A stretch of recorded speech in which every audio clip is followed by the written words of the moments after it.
When we left off, you were talking about what you look for in an actor's training.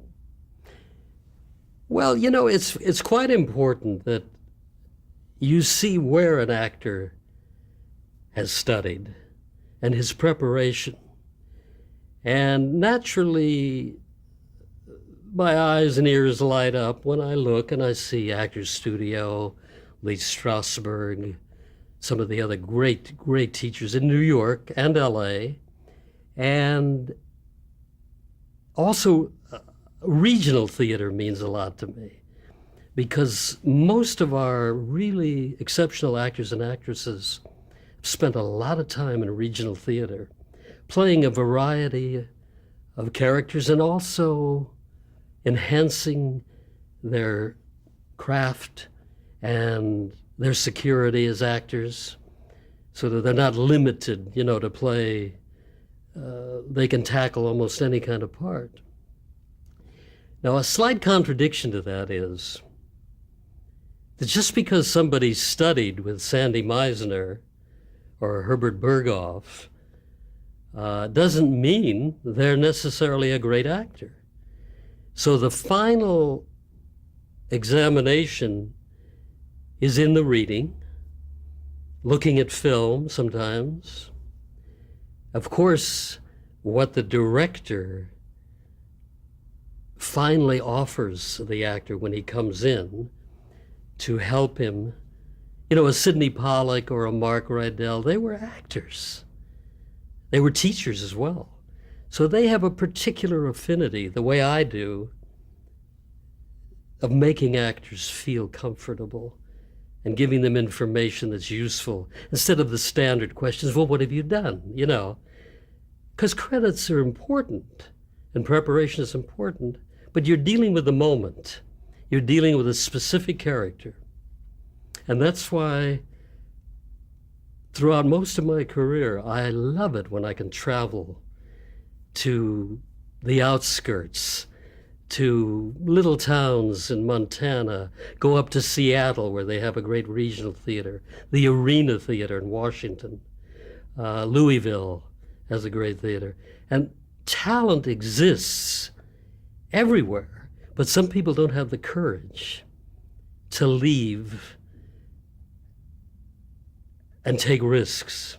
And actors have to take risks, that's the key to acting. Otherwise it's bland and ordinary, and you only develop these inexplicable qualities that sometimes elevate people into stardom by life experience as well. And it's just been glorious, the people that I've found, and could say to them, you know what, Donna, I think you should take the risk and do theater and come out and try. I can't guarantee you that you'll make a living because a great percentage of Screen Actors Guild and after don't make much of a living. And it's a sad condition, but it's reality. I try to point out the realities and yet say you really are gifted so they can have some basis to make a decision. Should I try it? If I don't try it, I'll never know. So how would you approach these people? If you found someone in regional theater, would you approach them? Well, yes, and sometimes those people had contracts.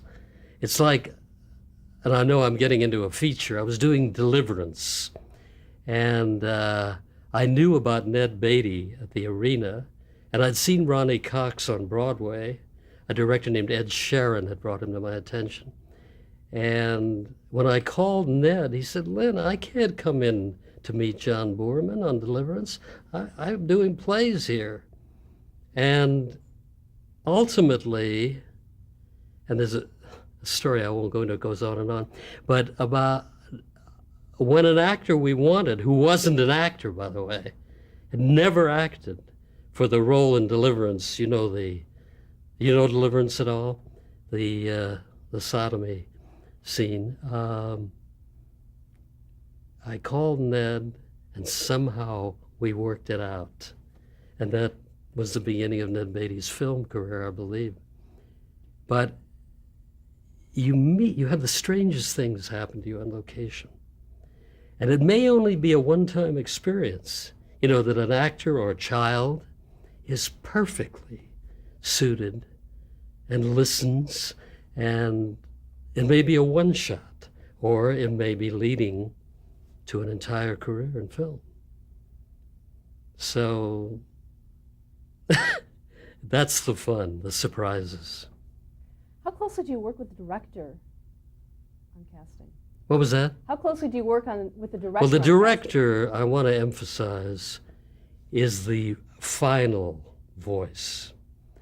He must be pleased and satisfied, and the two of us have to be constantly envisioning the ensemble, because you're doing a painting. You're not just you're not casting an isolated part. You have to find a blend. I don't want to use the word chemistry, but you're orchestrating an ensemble. And the director has in his head, and you try to satisfy that. And he's the final word. He'll say, "Set, Karen." And although occasionally I'll say, "Wait, tomorrow I'm bringing in another actor that I just would like you to see before you make your final decision." Okay. But he must be totally satisfied. And the director gives you, after you've read the script, gives you all his input. The way I see this, and occasionally he has an idea of who he wants. And sometimes you'll look and you'll look and you'll look, and you turn to the director and say, "You were right, your first choice." Or you will say, "We shouldn't wait, because I know this actor has another offer." You know what I mean? Because ideal casting depends on availability, affordability, the actor's interest in the part. There are a lot of other elements other than just thinking of an actor. What kind of relationship do you like to maintain with the director? How often do you talk with them? Every director is a different method of working. And frequently during the day, I would go from studio to studio and have to make adjustments to the individual director, because some directors didn't want to read actors. They would say, "If you tell me he can do it or she can do it, why do I have to read him?" Which is a great trust. And the actors' directors, as a rule, wanted them to prepare, sometimes would read with them themselves or with me. And each director taught you something. I always say I had a bachelor's and a master's, but all these directors gave me my doctorate. Because their energy and their experience and their creative. And I worked with some of the great older directors at the end of their career, some of them even doing television, because they were no longer, accepted in the movie era. They were quite old. And so many new directors. And some of them are acquainted with the market, and others say, "I don't know really anybody." And they want you to educate them and introduce them. So it's just not a predictable profession, casting. You have to be aware of so many different markets, and new actors appear every day. So it's not like you can look in a directory. You're constantly saying, and agents are very helpful.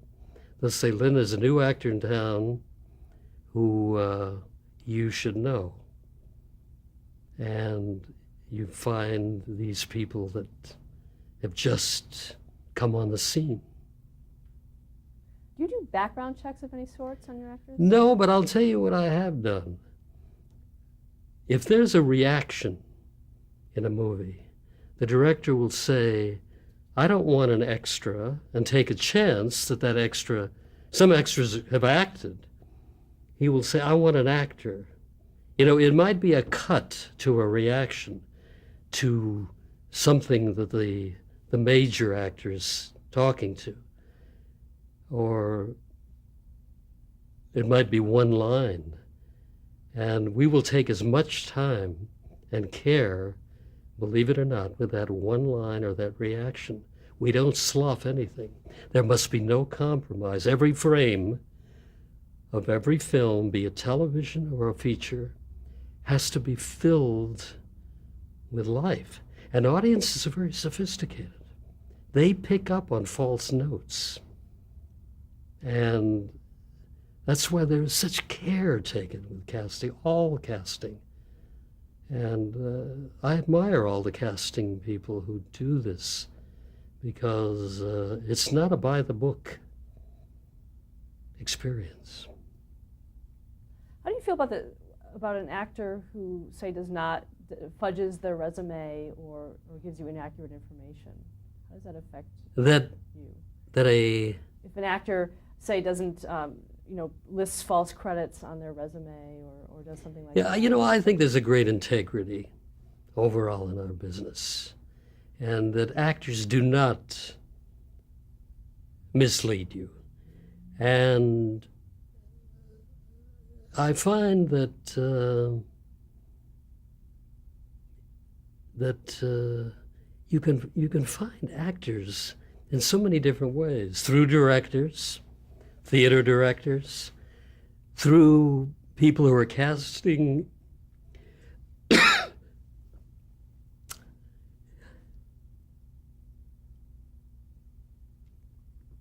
people who are casting in the theater. You make contacts, one contact leads to another, and you're introduced, be it in London or be it in Toronto or Montreal or Vancouver, where so much film has been shot in recent years, in the last 20 years. And you're constantly enhancing your awareness. And it's never a boring day because you're exploring. What kind of experience have you had working with difficult actors? You know, it's amazing how few. That is sometimes greatly exaggerated. There are sometimes actors who also care so much about the detail of what they're doing, and they, seek answers, and actors very rarely are in on the final casting. You want to keep, for example, when I was doing a picture called Tootsie, Dustin, who had found the property, wanted to know, what was going on, but never intruded on the final choice of Sidney Pollack. And it's hard for me to think of stars that have been difficult. I know they must exist, but they exist in every business, and they're sensitive, they can be temperamental at times, but that's part of why they're great. How important is the completed script? The what? The script to the casting process. Well, the script is, the essential material. Nothing is more important than the script, the director, and ultimately the actors. But sometimes you don't have the script when you begin a film or a television show, and you're casting on some sort of descriptions. And sometimes you don't even have material you can read, sides you can read. But you study the script over and over once you do receive it, and become very familiar with all the relationships. And as I told you, you think, well, this could be an ethnic casting, or why does this have to be a male? This should, you'll say to the director, is it all right if I bring in some actresses, even though the writer had conceived it as a male? And it's so delightful because most directors are so open to that idea. Do you have any specific examples of that in your career?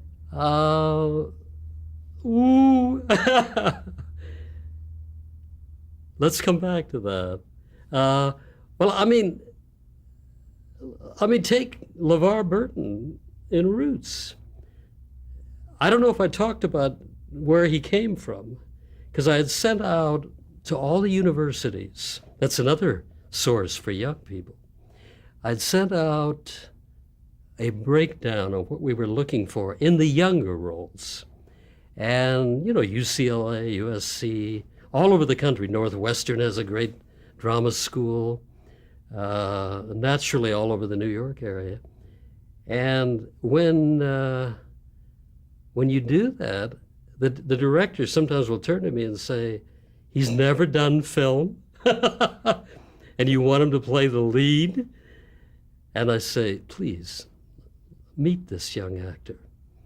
LeVar, and I did have to work with him a little bit. It was fun, and to prepare him. And I knew the director and the way he worked. And when he came in, the director said, my God, we have found Kunta Kinte. And, those things don't always happen quickly. Sometimes you have to dig and dig and dig and go all over the country. It's like when I was doing Welcome Back, Kotter, the pilot, with James Comack and his cohorts. One day, I walked in, Alan Sachs. Good for you, Karen. Alan Sachs, he told this story, by the way, in some show. He said, Lynn turned to me one day and said, Alan, I'd like to go ahead with the interviews because Barbarino is waiting outside. He said, what do you mean he's waiting? And I brought in John Travolta. Where you've got that gut feeling and you hope it's shared. And in walked John Travolta and blew everybody away, And that's the excitement, that's the joy. How did you find John Travolta? Well, John, he had a manager who kept saying, I want you to meet John. He'd been on Broadway, he'd done musicals. He done a couple, I think, small things in features and television. And he probably came in and read for me in my office. And, it's like lightning strikes when that happens. And, then to watch John grow into this brilliant, versatile, great actor, it's fun. It is just delightful. And but those things that magic doesn't always happen. Or you experiment, you try other ways, But those are a couple of memorable moments in my life. How closely do you work with other casting directors? Do you trade notes or? Well, if I'm going into a location, let's say in Wilmington, and I'm going to work with a local, for example, in the Carolinas, I've worked with the Fincannons, who know that whole market. And I will send them a breakdown. I will talk to them. Once I've worked with them, we speak the same language, and they bring in all of the talent that's available in that area. But when you're working on a location, actors may come from Florida to Wilmington, North Carolina, from Alabama, from Georgia, from South Carolina, and you frequently find, particularly when you're looking for actors that you want to cast on location because of budget reasons, you will find astonishing talent for that particular need. And it's been a major, I've had open calls on location for television as well as features where maybe 1,000 people show up in one day. And you want to treat them courteously. You want to recognize that they may have driven 10 hours to get there. And if they have a child that they're bringing in, you know, there's so many factors to take into consideration, their feelings, their nervousness. But it's just a remarkable experience. Do you conduct workshops? I have spoken at universities. I really mainly, you know, have spoken at AFI and the Screen Actors Guild groups. I don't really, you know, I love to lecture to young people, talk to young people, and hear their questions, because the questions are so perceptive. And you really get at what they want to know and not get off on tangents as I'm wont to do. But no, that hasn't been a part of my regimen. How important are agency submissions? Agents? Agency submissions. The agencies submit. Oh, submissions. Very important. And you can never, there are, you know, now several hundred agents. There are hundreds all over the United States, Canada, Europe. Whereas when I started, there were agents only in New York and LA. And you not only learn to respect the opinion, like this manager that talked to me about John Travolta. There was another agent in New York who said, Morgan Freeman, be aware of him, when Morgan was just starting. And you go to them frequently and you say, do you have any thoughts about this character? And then the agents submit all their ideas. And at first, because so many ideas are presented, you go by your instincts as you look through photographs, and you invite in people they've highly recommended, or people that you see, oh yeah, I did see him in that play in New York. I saw him in The Great White Hope. Get him in. And so agents play a very important role in our work. What is your relationship with agents in terms of contacts and meetings? Well, you try to communicate with them as often as you can. But often they're just sending in their submissions. And often you'll get submissions from people that don't have agents. And something will tell you, and you can't explain it, it's a gut reaction. I want to see that person. And you know how pictures are, they can sometimes be so plastic. And so I never trust just a photograph. Nor, if an actor comes in and let's say gives a very poor reading, but I feel something, I'll say, you know what I'd like you to do? Take the script, take the entire script, because I know you only saw that one scene, and really prepare this, and a little insight into what the director's thinking. And that actor will come back prepared. So you cannot, or in a matter of 2 or 3 years, that actor has come from being very mechanical, has grown. We all grow in whatever profession. And you have to never take anything for granted. Oh, I did read him and he was, that's not fair. I'm sure that some of the greatest actors in the world, in fact, Sir Laurence Olivier came in to see me, not to see me, in a picture I was doing that he was starring in. And I was so nervous when I met Sir Laurence Olivier. I said, Sir Laurence, would you mind reading for the part? And he said to me, my dear boy, if I read for the part, I wouldn't get it. Meaning even some of the great actors, if they had to read, because they need to prepare. But there's a lot of sensing in our business. Is there anything that really turns you off in terms of an actor? I don't think there were many who turned me off because I knew what they were going through. And not knowing how much to say, how much to reveal of themselves. And generally, I like to get to know a little about the actor. Not only his training and his past theater experience, but what other interests do you have? You know, get them, try to relax them by talking. Oh yeah, I do painting, I do sculpture. I was an All-American at Oklahoma in football, or, you know, and try to, before we even begin the reading or getting into the acting discussion, put them at ease. Because I remember how painful it is. And you wait sometimes for a while because somebody's late, the director's late, or you're running behind, which you try not to do. Go ahead. I want to bring you back to your television work and talk about show by show some of the Of course. highlights of your television career. Starting with, and you had started talking about it with Gunsmoke. Well, Gunsmoke was so rewarding. Number one, the scripts were high quality.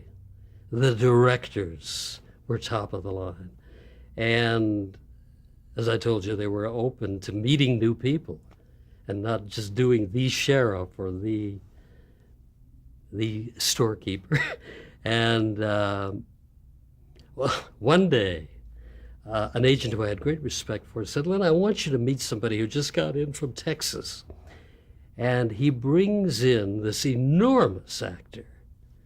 And he says, "Lynn, I'd like you to meet Dan Blocker."